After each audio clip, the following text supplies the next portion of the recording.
Hey everybody, back for another video.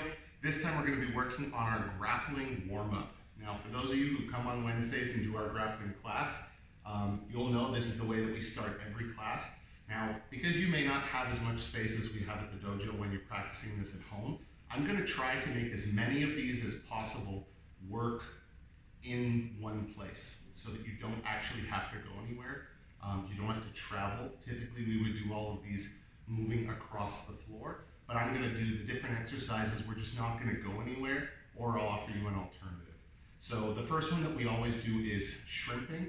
Now with shrimping, there is a way of doing this without moving anywhere.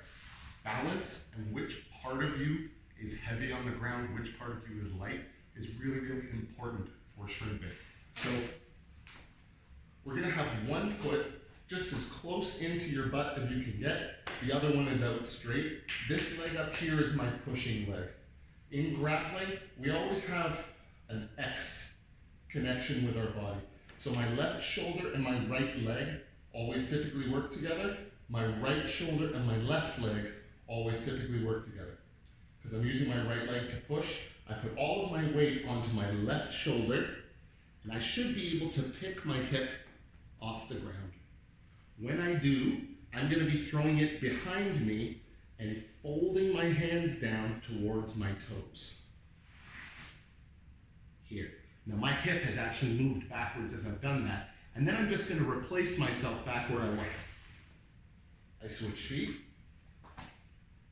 Left leg pushes, right shoulder holds my weight. I roll onto my shoulder. I should be able to lift my hip up, push my hip behind me, fold my hands down, and then bring yourself back.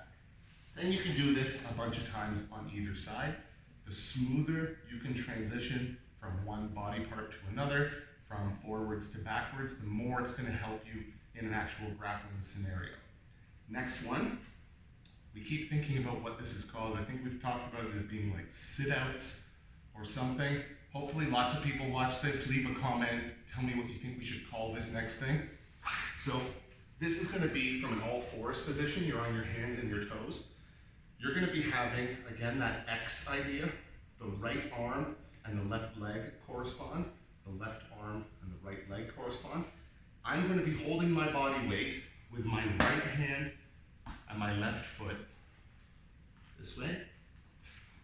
My other leg, the one that's floating, is going to kick through, and I'm going to balance in that position. Imagine you were kicking very close to the ground.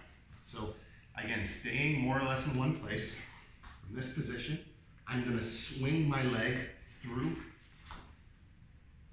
hold, and come back to where you started. Then go to the other side of the body, swing through, hold, and come back through. And then you can do this as many times as you want. The key to any of these is repetitions. Just like if you were practicing punching, the more times that you do it, the better you're going to get at it. So I would highly recommend you do each of these things at least 30 times, 40 times. The more you can throw at it, the better, but that's obviously up to you. The next one, which I like to talk about as being the most exciting warm-up in all of martial arts. You're going to have a hard time getting very far, but getting far with this is not really the point. This is going to be the inchworm. When you do the inchworm, you're laying flat on the ground, toes are curled underneath, hands are very close to your sides, elbows pinched. From here, you're very, very small, going to lift yourself up and forward, move up the hands, move up the toes,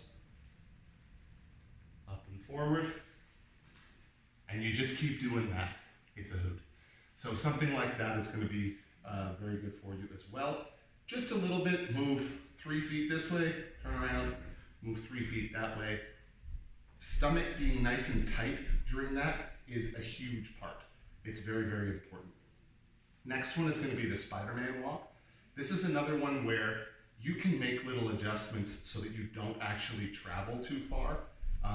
Or if you've got the room, do this up and down the hallway. Doesn't matter to me. So, my right arm and my right leg are very close to each other. My left arm and left leg are very spread apart.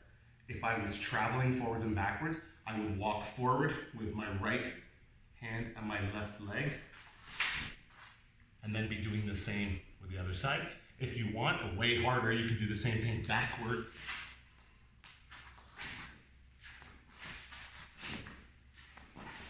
Something like that is good for if you don't have a lot of space.